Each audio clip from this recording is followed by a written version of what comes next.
started a series of dialogues, we meaning Copal Art started a series of dialogues called Copal Dialogues, in which we invite someone to talk about a single work of art. And we have had 12 such dialogues already. We are hoping that we will be able to rope in some more. And this has had a very, we have drawn speakers from various disciplines. Art criticism and art history, people, a poet, at least two poets, and we are also hoping that one day some artists will also talk on an artwork, and I'm looking intently at Kushan Khanna with that clear intention. The idea was that while we see a work of art, we don't look at it for a while. Most of us, even with the best of intention, see a work of art for a couple of minutes and pass on. One can argue there's so many works of art to see that one can't possibly concentrate. There's very little time, this, that and the other. But the fact remains that most of us do not see enough. And in any case, most of us do not reflect on what we see. We have another future speaker just walked in, Dilip Padgaonkar, who we are hoping one day will be talking about a favorite work of art that he had. Now, we leave the work of art to be chosen by the speaker, so we don't really intervene in that. He or she is free to choose a work of art and to talk about it. One of the interesting things is that that work of art is before you. Yeah, it will be. A projection of it is before you for about an hour, and at least for 45 minutes. Therefore, you are looking at that work of art, whether willingly or unwillingly, and trying to discover meanings which the speaker helps you to discover. So this is an interesting critical activity, and we have the structure is that about 45 minutes you have to listen to the speaker. I was almost going to say you have to suffer the speaker, but then some politeness must be allowed to prevail.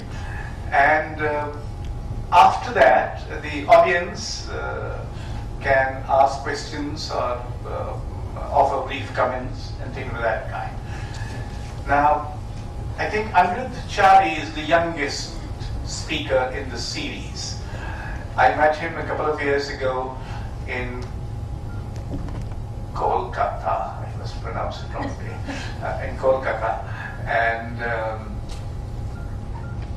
he looked to me to be a general manager, the managerial kind of a person, and I look at these managerial folks with a great deal of suspicion. So I thought he is not going to be my cup of tea. But when I happened to be talking to him, and no doubt the conversation was inspired by some goodly spirits freely supplied, I found that he was a bright young man who was looking at art more seriously than I imagined, and he knew more about art than I had suspected. So finally, I happened to have some of his writings come to my notice, and then we thought we'll invite Anirudh Chari, and he chose Jayashree Chakravarty. He studied in Cambridge, where he took a degree in modern history, followed by MPhil in Cold War studies at the Faculty of History. This does not prepare him for being an art critic, which he has become. And then he has been an independent curator, the art critic of The Statesman, and has been writing in various journals. And Jayashree Chakravarty happens to be one of the is the painter whose work he has chosen to talk on. I'm also happy to let the audience know that in this audience also sit a group of Raza bodies of poetry, music, and dance and visual arts who are here for a week-long camp at the Sanskriti Kendra organized by the Raza Foundation, and they're all here to listen to Anirudh Chari speak on Jayashree Chakravarty, who incidentally is also a Raza awardee. Having said that, now I should shut up and come down and leave Anirudh Chari to both handle the work of art he's going to talk about and the audience. And then when he has finished, I'll come back and request you for questions and comments. Anirudh Chari on Jayashree Chakravarty's painting.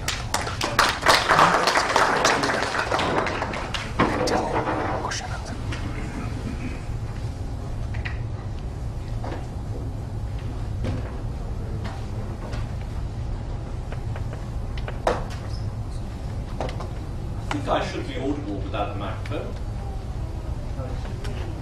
Should I do Some way of putting it on? That has to be on.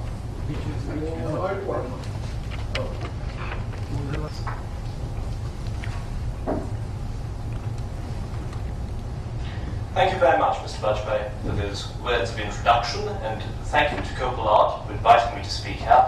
Thank you very much, ladies and gentlemen, for being here, to be bored for 30 minutes at the very least. So, without further ado, let's get down to the work in question, which is untitled, but has within parentheses the title, The Evolving Space.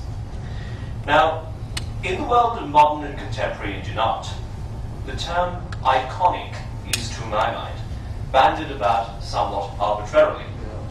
At a time when the loss of values and its concomitant cult of self-indulgence is a harsh reality in the art world, it is a rare treat to come across an artist whose works are indeed iconic. In fact, voyages of discovery in which images constantly evolve, firing the creative imagination of artist and viewer alike. Jayashree Chakravarty, to my mind, is one of those artists who in the years ahead is likely to play a role in defining the syntax and substance of contemporary Indian art.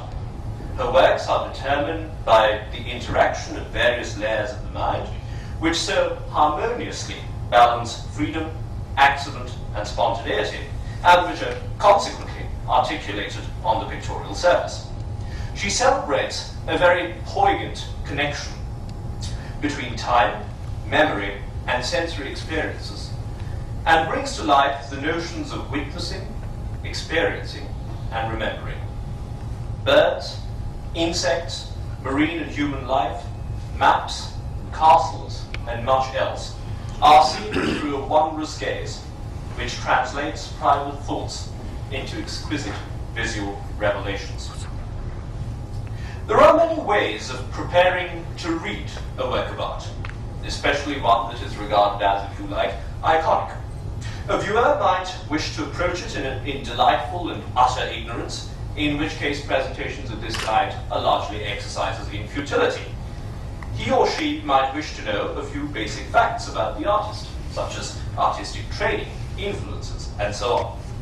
This quest for information is often to read autobiographical elements into the work, which in Jayashree's case is perhaps of some importance, especially of her childhood spent in the northeastern state of Tripura and her training as an undergraduate in Chandaniketan. Others, less prejudicingly, prefer to be acquainted with simple facts of artistic chronology, i.e. when was the work painted and exhibited, and positioning. It is perhaps most preferable to approach a work of this kind by attempting to place it in the overall context of the artist's work. Now, the central feature of Jayashree's The Evolving Space, therefore, is the liberation through her imagination of what I call simultaneous realities. It does not surrender all its meanings in the first viewing, which essentially provides visual stimulation and aesthetic delight. Rather, it demands multiple views, which, in effect, convey the essential secrets of this certainly monumental, certainly in terms of its size, it's about 120 inches by 90 inches work. Now, the evolving space demands more than one viewing, because the first addresses a visual text, which is reasonably straightforward. An artist by the name of Jayashree Chakravarty narrates what she considers to be an epic tale. The second viewing begins the moment the first ends. The viewer discovers that this epic chronicle was already present before Jayashree put brush to canvas. She merely unlocked it. In that instant, two things happen. The viewer's journey begins once again, but this time the sequence runs simultaneously as a sort of, if you like, mythic historicity. This is an examination through the medium of nature of a cosmic space, as well as a eulogized space that is called home. Subjective images of the interaction with the natural process are picked out and articulated. A meditation on ecological destruction, and in particular the destruction of water bodies, as well as humankind's existence within nature, where the identification of a potent symbol, the fish that you see at the bottom of the work, identifies and underscores the relationship. This is an event, an emotional reaction, an experience, a place, and a condition of life. Composed as much as an apparition as anything else, and this is partly because of the spectral nature of the fish, it is deeper than a mere report or comment. This is the vision of a land that is claustrophobic. It raises certain fundamental questions. What is the relevance of ecological thinking in the field of cultural production? What would be needed to work towards, if I may call it thus, an ecology of ideas?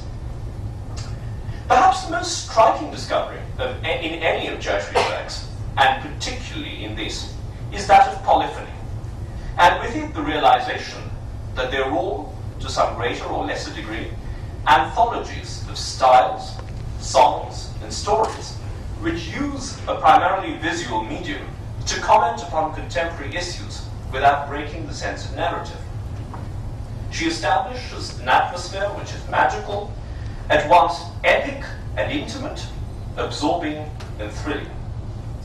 This too is the first of many beginnings, and presents a series of oppositions or opposites which are mutually dependent: painting and viewing, public and private, image and experience, the self and others.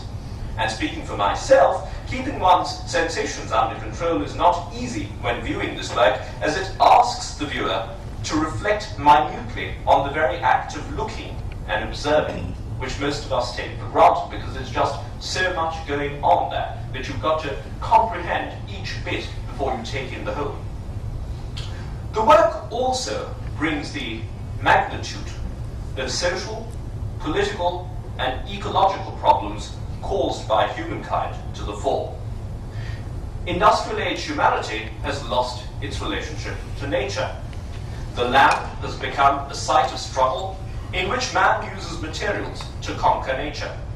Nature has faded into the background. Its primary value is utilitarian as both a raw material and a sink for waste, a point which to my mind is underscored by the eye of the storm, the whirlpool that you see in the just right of center to the top of the image there. We are seeing significant losses to landscape typologies, from wetlands to forest cover, and have found we can exceed the capacity of air, water, and soil to process our waste. Indeed, the climate changes in response to our excesses. We have to train our minds, and then our eyes, and then our bodies to react to the world in a new way. And this is what this painting does. Beauty may lie in the abstractions of perception, but in the longer term, beauty is also an outcome of evolution.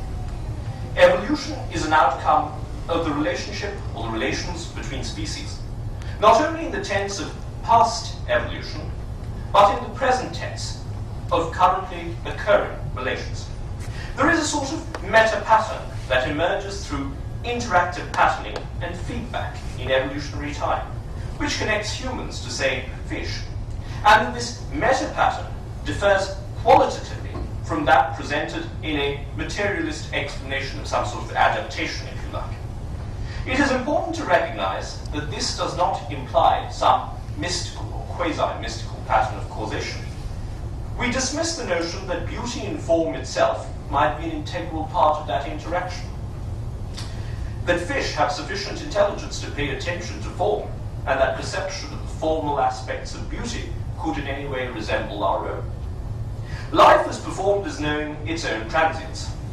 The dancing patterns embrace aesthetic conjunctions of an ephemeral world. Yet, individual form is impelled towards some sort of re-entry into a world of ecological existence, a re-entry, if you like, of the part to the whole. That fish is a sentinel at the gates of time, a guardian of a wondrous, wonderful, and yet horribly terrifying world. Now, this is the articulation of a sense of engagement with the earth and the systems of a natural flow of elements, which makes the evolving space more than a mere visual expression. It is a metaphor for the organic nature of art, a symbol of the symbiotic relationship between the creation of visual works and a constantly evolving universe. The highly poeticized imagination takes on a dimension which allows the congress of our deepest fears about the nether regions of the ocean with the most evanescently ravishing visual effects. These are observed in the translucently beautiful, bejeweled quality of the fish scales, which permits the viewer to approximate the physical sensation of being confronted by such a creature. It engages multiple senses. Although the work constitutes what is primarily and principally a visual experience, the tactility of the surface, as well as the oblique references to the sensation of sound of a giant fish swimming in the ocean, compelled the viewer to think of those enormous 19th century panoramas which attempted to give audiences an experience of being surrounded by the elements.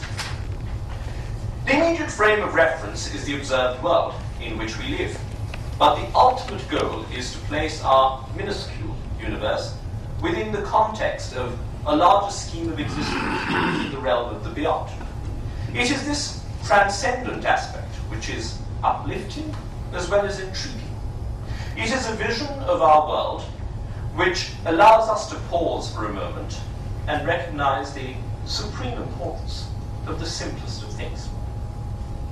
Now, the work combines in a distinctive and fantastic manner the order of the actual, the visual sequence, if it were, with the order of the possible, that is the imagination, so that the former is liberated by the latter. Each bit of imagery is like a fast revolving axis, on which turn all the possibilities which are integral to the whole, as well as their imaginings, dreams, and most importantly, fears. One of the most crucial aspects of the evolving space is that it reflects Jayashree's deeply held artistic and philosophical concerns. The tension between utopia, myth, and epic. Salt Lake, a suburb of Calcutta with which some of you may be familiar, in which she has lived for over 2 decades, was originally conceived of as utopia in the 1960s. It was akin to an island of the imagination in which the world could be invented, or so thought Dr. B.C. Roy, the Chief Minister of Bengal at the time. It was, however, exploited, debased, and ultimately ruined by the epic of history and its twin protagonists, activity and commerce. There remained the survivors whose tale unfolds through this image, whose mythic, simultaneous, and renewable nature establishes the frontiers of reality within the image and the frontiers of the image within reality, and it's that symbiosis which is intriguing. In analyzing any of Jayashree's works from a technical point of view, the viewer will find a variety of unplanned and arguably unintentional phenomena in the primary layer. The application of rich, luminous paints follows, producing the most evocative and organic fields of color. The translucent quality of some of these heightens the maze-like reflections, as well as the suggestive, sensual, and sometimes even furry shadows on the canvas. Colors are used as much for what they allude to as for their intrinsic aesthetic qualities. Implied forms are then selected and enhanced with vigorous lines. From this plasma, which for the artist implies the yearnings of the soul as well as the explosion to the memory, emerges a litany of figural manifestations. Jayashree constantly pushes the boundaries of color, especially with textured pearly whites and subtle, vivid blues and greys. This technique produces a layered and hallucinatory work in which forms, which are the products of both the conscious and the unconscious mind, emerge, separate, unite, and float freely, utterly different to the demands of superimposed geometry. Understandably, there is a marked degree of conflict between the independence of the process and the cognizant handling that orders it into images, but this is only likely to happen. This is the vision of a world which is new, yet oddly familiar, which lies beyond that of perception and dreams. Now, the layers of Jayashree's works have been much commented upon, and rightly so, because to my mind they're far more significant than the finished works themselves. They sensitize the viewer to both the inner and outer space, and form the crucial structural glue that holds them together.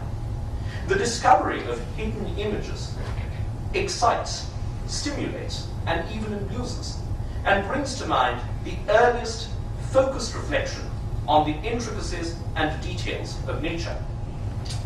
The fundamental process of a highly original technique is a consistent and apparent one, in which the morphology of growth and evolution is of much greater importance than any single frozen moment. Amidst the myriad, interwoven, elusive imagery, a detail, for example, a tree of the kind that you see there, flickers in and out as the eye works its way through the totemic parts of the whole. The overall density of the composition is quite stunning, as is the use of devices such as the eye of the storm. There you go. Which can be interpreted on a number of levels, including the feeling of corporal and optical instability, an unlocking of concealed vistas, the suggestion of nests, or even of magnetic whirlpools, the use of winding threads. There you see it in the fish. Again, is more than a mere stylistic device. It is symbolic of journeys and intertwined paths. With Jayashree, the image is self-genesis. All creation is an enchantment, a myth, a fundamental act, the representation of the act of foundation. On the mythic level, the evolving space is above all a permanent interrogation. What does humankind know about its own creation and its own environment? The work constitutes what is an accumulative reply. In order to know, one is to delve into a pool of collective memory, which embraces the whole legendary past, encompassing dreams, imagination, desires, and fears. Like all mythical memory, it is all about the creation and recreation of moments. Memory repeats the models and matrices of the beginning, thereby ensuring the permanence of the world, perhaps even of the cosmos. This mythification is the imagination defending itself against the chaos that surrounds it from the crushing magma of history. Nature has dominions. Humankind has imagination. This is an amalgam of the two. The artistic representation of the natural world is closely linked with the social perception of it. This is a two-way process.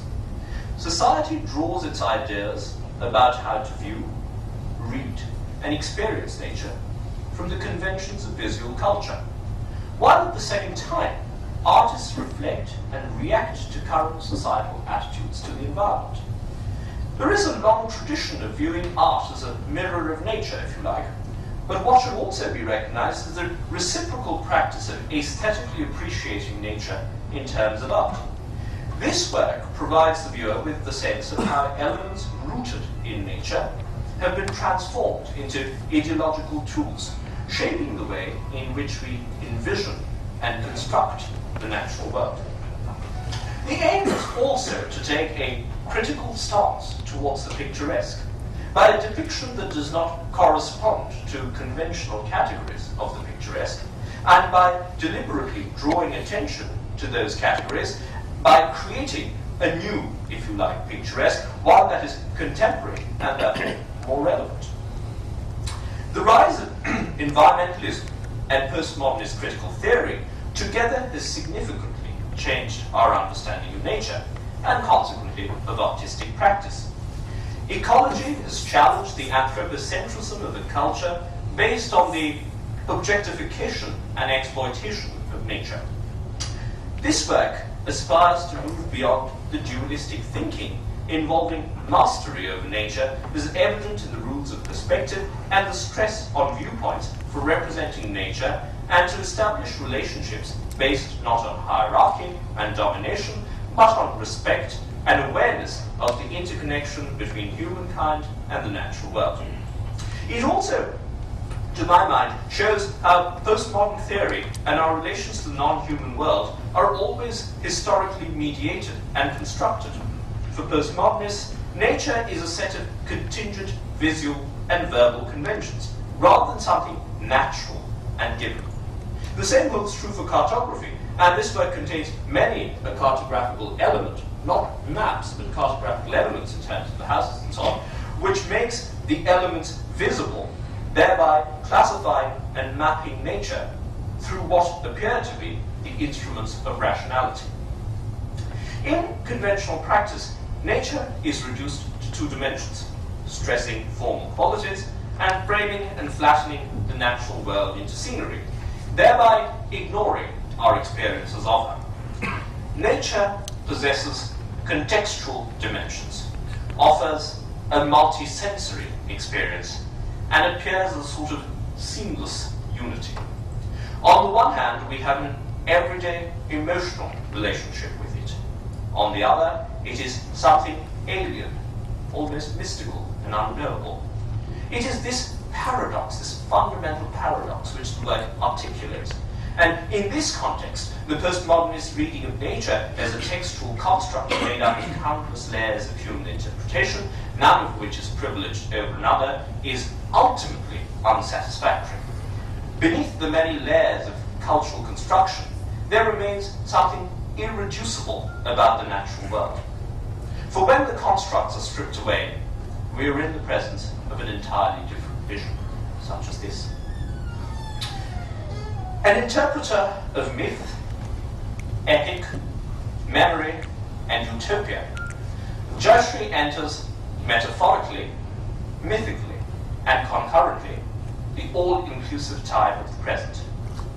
In each part of this work, the positivist time of the epic, this really happened, and the nostalgic time of utopia, this may have happened, combine in the absolute present of the myth. This is happening. There is, however, something simpler, clearer, and deeper at the same time. The work is a visual metaphor for humankind's desolation and fear on Earth, of initiating a regression into nothingness. The image becomes an act of birth, of creation, a space that is all-enveloping, the seat of time, the enshrinement of all times, the meeting ground of memory and imagination, a common present where everything can begin again, and ultimately, a painting. Jayashree's conception of time is as layered as her paintings. Time is linked not just to her personal history, but also to the collective, and is a dimension in which objects and memories are transformed. She creates spaces which simultaneously represent several places and several points in time. Indeed, the experience conveyed by all her images, especially this one, is that of a, if I may use Proust's phrase, or Scott Moncrief's rather, a remembrance of things past, of wandering through the nooks and alleys of memory, of spontaneous exhilaration that accompanies the thrill of discovery. As much a painter as a montreur, one who makes things known, she gives form not just to what is perceived, but also to the forces that act upon that perception. In this work, everything signifies something. But to penetrate these secrets, conventional questions of categories and inspirations perhaps need to be set aside. Her visions encompass many layers of space and time. Her scale is infinite, but her images very rooted. She conveys ideas that can not really be verbalized, except perhaps in a poetic idiom. What is it then that makes Jayashree an artist of such significance, and this a work of such significance? Her art transcends the surface of the canvas, instead becoming a conveyor of messages. There is an element of alchemy here, an almost primordial sense of engagement with materials, colors, and texture, and the meaning and importance of these. It is this blend of the cerebral and the material that gives her artistic language such energy, and consequently makes her significant. She is able to relate essence to material and intuition to intellect in a manner which could have a considerable impact on the ways in which Indian artists view the creative, artists in general view the creative process. Also, she makes contemporaneous all the aspects of the artistic imagination which for a long time appeared lost, subject to the heavy tyranny of the so-called cutting edge. It is not the least of Jayashree's many achievements that she dissolves artificial distinctions and useless a prioris about fantasy and realism, pure art and politically motivated art, cosmopolitan art and national art, to proclaim and win a right to the imagination, which for its part is able to distinguish between the mystifications in which the past wants to be the living present and the mythifications in which the present reclaims the life of the past. And I hope I haven't bored you for too long. Thank you very much. Recovered from it. It's a serious issue because we don't produce holistic people, and there are a few odd institutions where some kind of holistic education happens. Shanti Niketan used to have it, the NID used to have it, Mirambika in Delhi used to have it. Perhaps Krishnamurti school still have some of it. And in the Kama Sutra, Vatsyayan mentioned that for a happy conjugal life, both husband and wife should not only be well versed in the Dharma Shastra and the Artha Shastra, but as well as in the 64 arts. And of course, these days we have people who excel, and there are a lot of people in this room who excel in various fields. But the route where these arts were learned was not formal educational institutions. There was a joint family in the home, and that unfortunately has diminished. And I think this painting, this work of art does reflect that, but I think the time has come for us to just go beyond being excellent in whatever cultural field we excel in, but to become holistic human beings. And in what way do we now correct the problem about ecology? Because it's important for us to have a light eco-footprint. I think there's an aesthetics in a light eco-footprint, and if we don't have a light eco-footprint, then we are part of the problem. Absolutely. Absolutely, I couldn't agree more. But it's also when it's training children to view nature. And speaking in Jayashree's context, I've been with her on many an occasion when I've seen her minutely observing dewdrops on a blade of grass, or following the trail of a snail. This was at her house in Salt Lake a couple of months ago, when I saw her gazing very fixedly at this little trail of slime, and I was wondering what was going on here. And she said, well, you see, I'm observing a snail making its way across a windowsill. And I was quite amazed by this, that somebody with such single-minded devotion can observe the simplest of acts. And this is something, I think, which was inculcated in her from a very early age. Naturally, there was a latent sensibility. But it is, there are certain institutions which do, I suppose, improve your faculty of being able to look at certain things. And I would certainly say that it's very important to have more of these. And you're absolutely right about us leaving a larger ecological footprint. If we don't, there won't be any footprint to leave at all.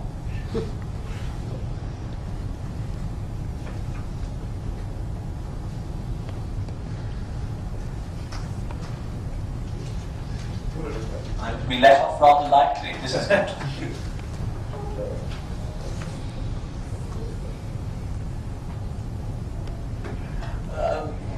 Well, if I must. You must. First of all, I am an admirer of her work, and I do like it. It is extremely individualistic to start with. And I'm not so sure if something isn't lost by being so inward and so being caring about her individuality in what she says. I don't think she's fallen into the trap yet of making of an individual style, which was actually the bane of post-war England, or post-war world, I would say. That all you could sort of seek a snug corner within yourself and not face the larger problems which confront the world. Of course, I do think that she does confront larger problems. I actually, this is not to be critical of her work, but it's an observation, I would say, that she maybe it's got something to do with what she has to say, which really omits color and the force of color, because that actually is an extremely forceful, potent element which, when engaged, can lead to tremendous impacts. Now, I find, for instance, that now I'm talking as a painter now, that she is extremely linear in her whole work, and I've been through a similar kind of thing, so I'm speaking somewhat inwardly on this thing. That the line, for instance, when she does these lines, she spreads the line. She can even burst the line to turpentine or whatever, so that what could be a dark umber, for instance, then becomes an area of somewhat golden hue, which forms that. But that's actually not color as such. It's tonality, in a sense. And she's really working in tones. She's not working in colors which are just juxtaposing with each other. And that's a whole world in painting which I find it's difficult or impossible to ignore. But I think it's also placing a great onus on a painter to be doing everything.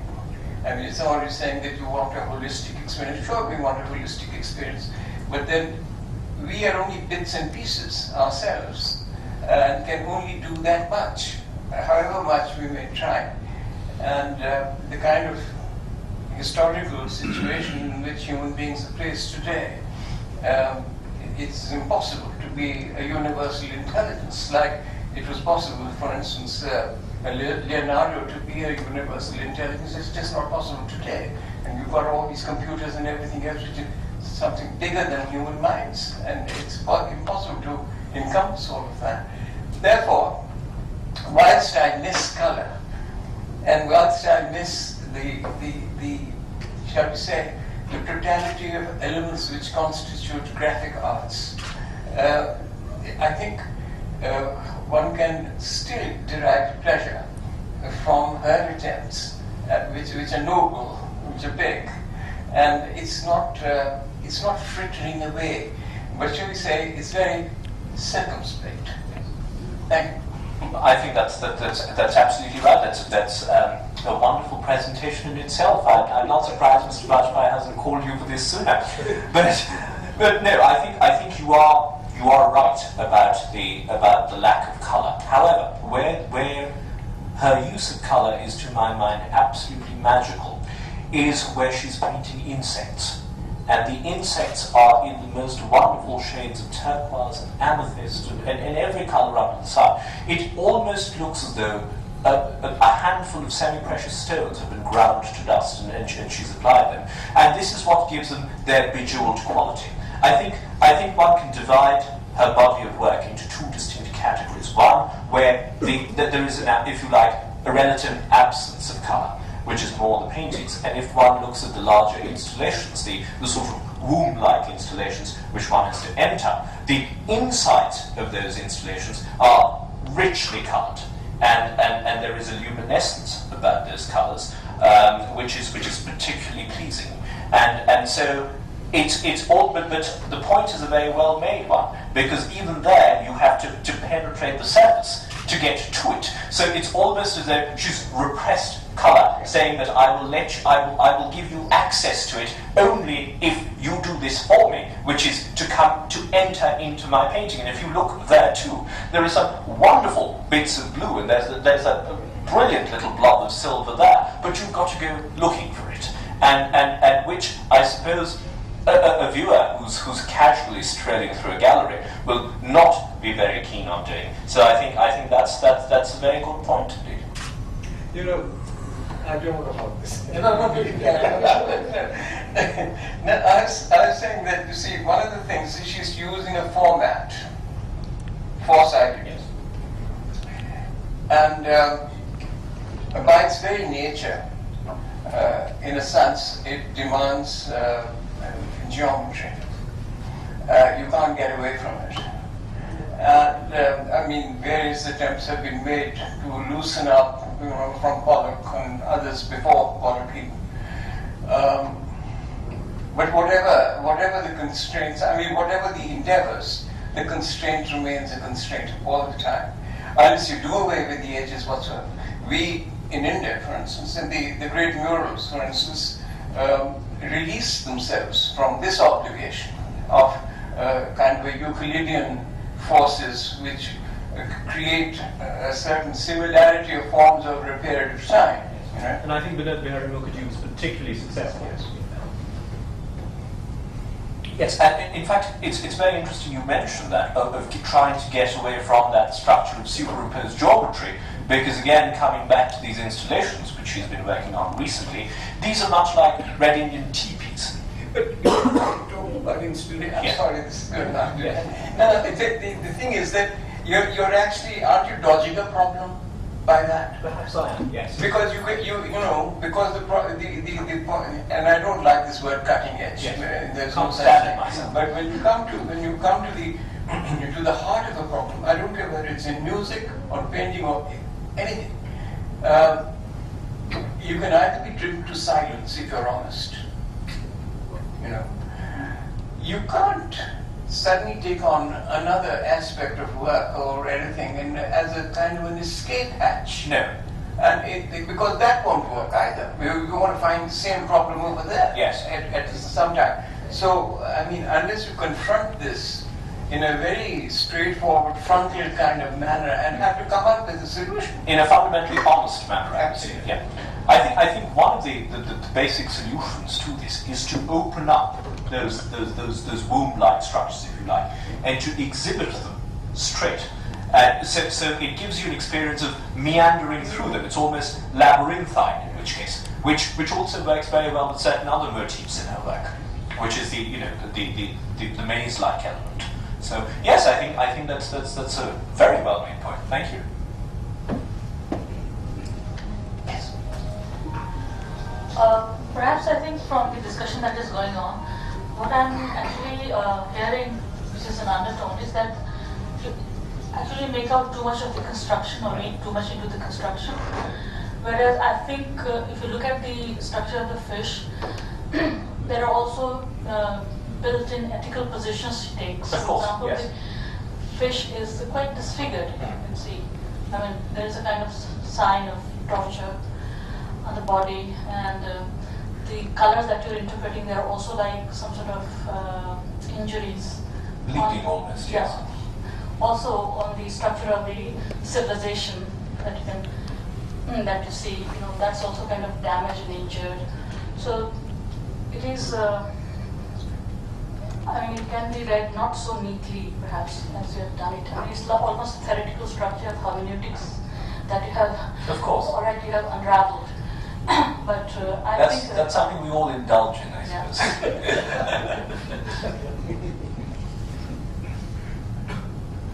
Sure. Yes?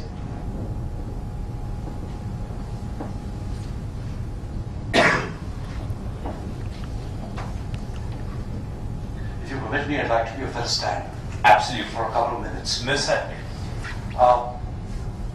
I've often felt that when you're before a work, whether trying to read too much into it or try and analyze it in such minute detail doesn't amount to what Albert Camus had once said, which is, and I quote him, sometimes to define a thing is to kill it. Absolutely.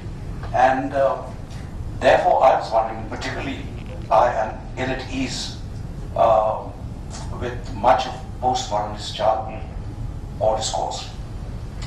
And I asked myself, why not take the work for what it is? Maybe while she was painting it, surely many of the things that you made explicit were part of a certain intuitive moment as she went along. And therefore, isn't there another way of talking about this work, perhaps in simpler terms? Of course there is. In more evocative terms. And see, for example, I mean, one of the most striking things about this absolutely beautiful work is the absence of a center. And there is nothing, the fish, of course, is prominent. There's nothing at all to say that the fish is the centrality of this work. So therefore, my question to you is, does one kill a work of art by reading too much into it? Absolutely. Couldn't agree more with you. Which is why I think I ended a fundamental part of this by saying it is ultimately a painting. And that's what it is. Nothing more or nothing less than that. And you see into it what you will. So this is largely an exercise in analysis, which is superfluous, as indeed all criticism is.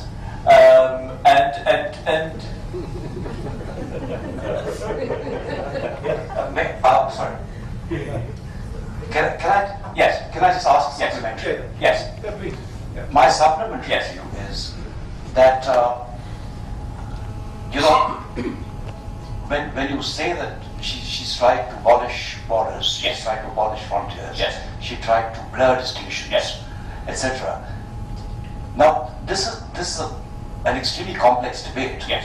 Because today this whole business, I mean, Ashok had problems with people who look managerial. I have problems with people who want to abolish frontiers. Because Why is that? it's simply because the abolishing frontiers has now become the new language of commerce. Reporters without frontiers, doctors without frontiers, this without frontiers. Can't without frontiers. All right. Whereas the thing is, no matter what you do to erase frontiers or destroy them, you're changing signposts. Yes. You are setting up new borders. Yes. And this has been something which is so true to much of art as developed, particularly in the West. I mean, you begin with the futurists and go on to the Dadaists and go on to surrealists, and all of that was to épate le bourgeois. But in fact, it's the bourgeois who, within less than a decade, appropriated Yes. all these Symbols and all these symbols of it. And then you had other artists who came and laid down newer identities, newer frontiers, newer borders. So that is the fascination which I have for a lot of people who want to destroy Yes. borders, but who say that, look, I can do without borders, abolish all of them. I think the whole ability of today's artists to set up newer markers of identities in the plural. The trouble starts when you want to define identity in the singular. That's right. And therefore, a work of this is precisely because it abolishes frontiers but sets up new ones. Absolutely, and it abolishes certain borders. And I thought I articulated the borders which I thought it was looking to establish, to abolish. And it is going to be naturally when there is anything of this kind, new borders are set up, new signposts are put up. And I think the point I'm trying to make is that those particular borders are those that she's keen to raise. She is in the process of creating new ones, or those of us who are involved with her work are trying to put them up for her. Maybe right, maybe wrong, I don't know. Yes. I would like to take a position very different from the leads and say that Anirudh's reading of painting is any artist's dream. Because you imagine that, the work is up there, maybe your work, and somebody is analyzing it like that. Because there's very few people left now who would take pains to read a painting the way you have done. At least 12 of us. So I say more is therefore less rather than less being more. I'm sorry to contradict you, Dilip, but no, you're not contradicting me. I think Mr. Chari's paper is a work of art in itself. That's right. That's it. All right. As long as you don't call it cutting edge, I'm happy with anything else. So I think that the act of writing is another form of art, and I recognize it as such. And just as you interrogate a painting, one interrogates the lecture that he just gave. So I don't see a dichotomy between the two. I think, in fact, the whole Indian tradition is being not to dissect, but to add more and more interpretations to something, and that's the way we function. So I'm delighted that there are 22 or 23 kinds of Bhagavad Gitas around, and you can pick and choose any one that you want. This one is one of them. And that reminds me of an interesting episode from the Indian literary history. One of the most famous treatises on Kalidas is called Mallinath Ki Tika. It is Mallinath who wrote that Tika. And he called it Sanjeevani Tika, which was a very arrogant way of describing his own Tika. And when he was asked, why did he do it? He said, Kalidas' writing is Durvyakhya Vishmurchit. It has Durvyakhya Vishmurchit. It has it is paralyzed by the poison of misinterpretation. And therefore, I am writing this Sanjeevani Tika to bring back Kalidas's writings to life, which have been killed by, in other words, by the misinterpretation. That is cutting edge for you. I think one can really is something I held very, very closely, that the whole business of critical analysis, in fact, the pursuit of aesthetics is a separate philosophy, is a separate pursuit altogether. Yes. And I think the connoisseurship is something else. Entirely so. And I think that distinction needs to be brought out. Absolutely. And people can be very different. I mean, there can be different connoisseurs looking at the same thing with different attitudes and bringing out different things. And both are right. I mean, I don't think there's a right and a wrong there. I think when one's looking at aesthetics, a work, it could be a work of art, it could be a work of literature, it could be anything, is a point of departure for the critic, on which is used to extrapolate, if you like, onto wider themes. Whereas for the connoisseur, it's more focused attention on what is more immediately at hand, and which is therefore a greater sense of involvement. I think what critics and commentators have traditionally been guilty of in the past is to use something as evidence to back up a theory which they've already formulated, instead of going through the evidence and formulating a conclusion at the end of it. And I think this has been one of the crucial problems with criticism in recent years, which is that there is a theoretical framework into which willy-nilly you fit in various things, whether they're meant to be there or not. And I think we've suffered as a result of that. You're absolutely right when you say that connoisseurship and the ability to identify something as a good work of art or not as a good work of art, or what you perceive in it, is something entirely different. It is far more pleasurable as a process than criticism, because criticism is up here. and it's a rigorous task. Yeah. You know, it requires a certain concentration. Whereas in terms of viewing something or taking sheer aesthetic pleasure in it, you're surrounded by it. It's almost like entering a womb in that sense. It's all around you, and you can. Whereas with criticism, you've got to then try to go into all sorts of things and justify certain things, which is not always there. It's got nothing to do with art, actually. After a while, if it doesn't. I remember at a seminar once, which was in Simla, one of the early ones at the Advanced Studies Institute, and there were a lot of painters, and Ram Kumar was there and so on, and there were philosophers of art also, you see, and this came up at that stage, and somebody, I think it's Lakshman Pai, who got up and did a drawing, and somebody said, marvelous, he can draw a horse straight like that, and so forth. And he was trying to actually pinpoint the philosophers, you see, and he got the adequate rebuttal from this fellow. He said, listen, we don't want this kind of evidence. We are not looking for this kind of evidence. We don't need art to look at. We don't need the visual business, you see. It's a mental affair. Absolutely. Well, Baudrillard spent a lot of time in Disneyland, which he then, wrote reams and reams on, saying it was the only place in America which was real and so on and so forth. And the man didn't go on a single ride. If he'd been on one of those rides, he'd probably been much happier at the end of it.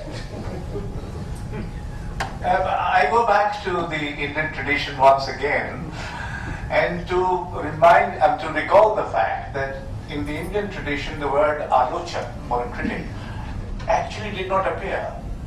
What appeared was either the shastra makers or the rasik.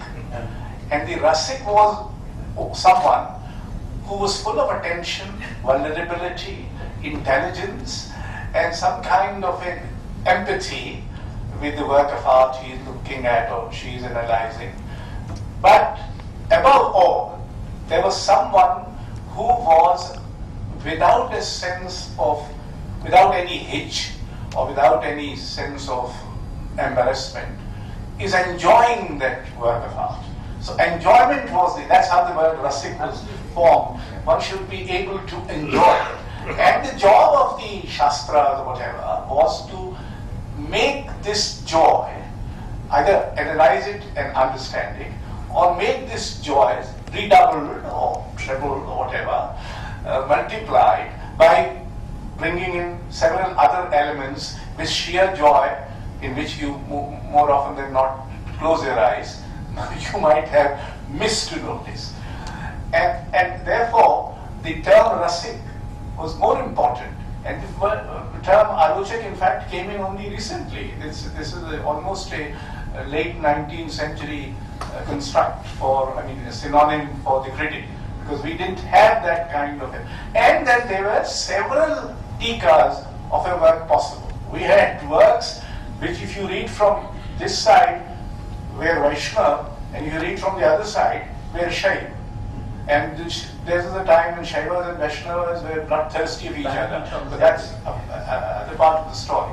And therefore, this several interpretation of a single text, two ways. One through the Tika, the other what Dilip mentioned just now, that you have 23 Bhagavad Gitas, you have several Ramayans, so many Ramayans, which significantly change the original Valmiki Ramayana. In fact, Tulsidas himself changed it quite substantially in many important aspects. And everybody else, the Kamban's Ramayana, this, that, and the other, Sarla Das Mahabharat and the original Vyasa's Mahabharat is quite different from each other. This was the freedom allowed within a critical tradition, and which is within an ethos of creative plurality. I think which is why this whole series of lectures would, I think, be a lot more fun if we had two people from if you like, differing viewpoints discussing the same work. And I think that would be a way of taking this forward. And somebody looking at it from a radically different point of view. I noticed that you had Ramki Karbaja's sample family spoken about by Pranab Ranjan Ray, and I think my own interpretation of that would be radically different from his own, and in terms of the social, political, and cultural significance of it, and so on. So I think something like that would be something we look forward to. Might I suggest that? It is difficult to get a single one. You are suggesting to get two to speak on the one. You have 6.5. We should certainly try, but I can tell you it's goddamn difficult. If we get the speaker, we don't get the venue. If we get the venue, we don't get the speaker. So there's a bit of a mismatch there. But anyway, this is a good idea to have it. At least two viewpoints. Yes, and to know beforehand that there are radically differing views, because you don't want them slapping each other backs. It will probably that is, maybe yes, if the way you decide to do yes. that, you could have the other speaker as the painter herself. But provided the critic has had no contact with the painter. No, I mean that is. I don't think that because I think if there'd been a degree of contact with the painter, then there is some, if you like, interaction in terms of ideas and so on, and that I think would mar this process. So I think two people who've sort of had slang matches with each other can't stand the sight of each other's faces and watch them go at one another in public would be my choice. With art, aside from these hyper cutting edge or commodities of art, of the global art markets and how we're being pushed, I'd like to ask you, since you've written on this, and as a writer on art, why you chose this painting, how long you've known the artist, and what was your first reaction to this work when you first saw it? I saw it at many stages. I've known the artist now for a couple of years. The reason I chose the work is because I'm completely in love with it. The first time I saw the work was when the fish wasn't even on it. It was just a very thin layer of white paint. There were bits of glitter where you see the yellow, which I thought was absolutely horrendous, and I told the artist as such. I thought that she was preparing for a solo show. This was exhibited earlier in the year at Icon Gallery in London. It was part of her solo show. And I just didn't think very much of it. I don't think very much of Jayashree's works because she paints over a period of, let's say, 3 to 6 months. I don't like them at all in the first in the first third of the painting process. It's once the images have started appearing that I start liking them, and then that gives you away. That gives me away, doesn't it? Jammed by my own mouth.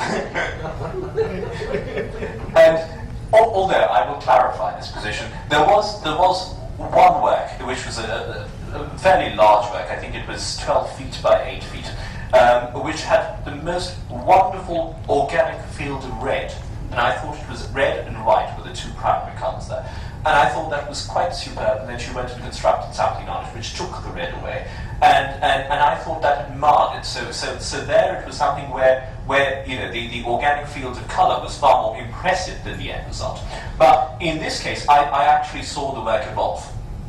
I'm one of two people privileged enough to see her works evolve, and therefore I sort of see it at every stage of production, if you like, and therefore it was about 2/3 of the way to completion when the fish had appeared and the eye of the storm had appeared, that I thought this was something very significant.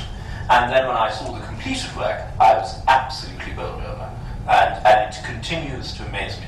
And every time I look at it, I think it's a delightful experience anew.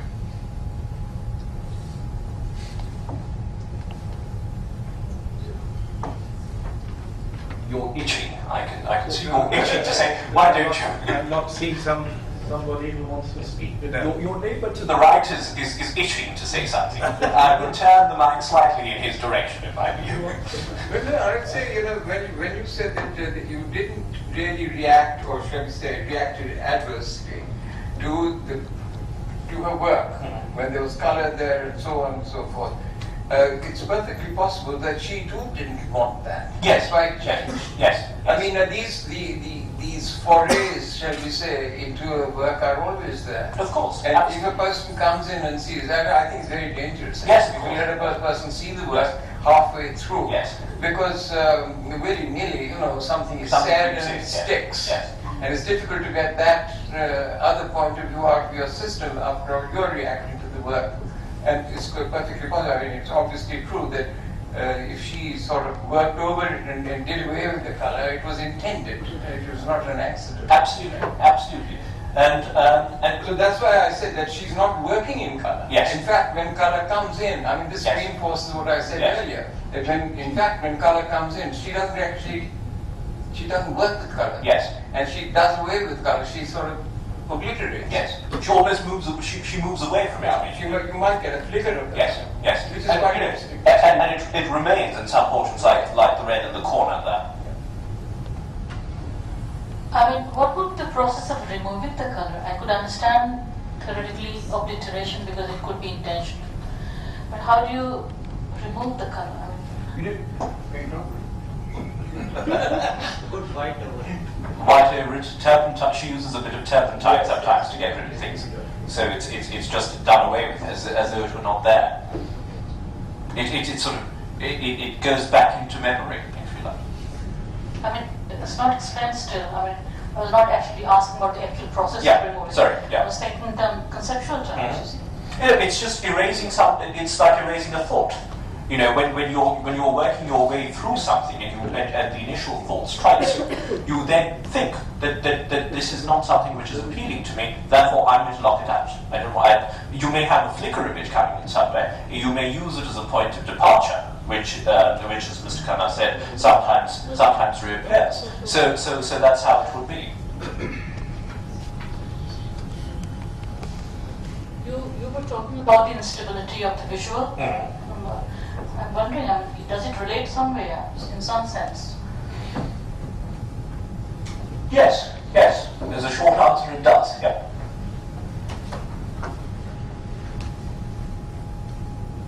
Well, friends, that I suppose brings us to the end of the first part of the evening. I hope there is a second part. I don't think it's far more enjoyable. I don't know which is more enjoyable, but you're all invited outside now. And thank you very much, Anirudh Chari. And we would like to have the written text with us because we're planning to publish a book. It looks much like a work of art at the moment, actually. A proper copy. Thank you, everybody. Your new goal is your new goal is. So I'll tell her when she. I'm leaving it. Well, I've got to be in the end. Any time after 6:30 or when? Sure, I will do that. Super, thanks. So I can get in touch with you. We shall not have the intermediary, Mr. Srinivasan. Well, I'm supposed to be on the heritage. There you are. Thank you. You must have a look at the works because I have a website Oh, where right, you can get an idea. Sure, I will say. About spontaneous interpretation of nature. ठीक है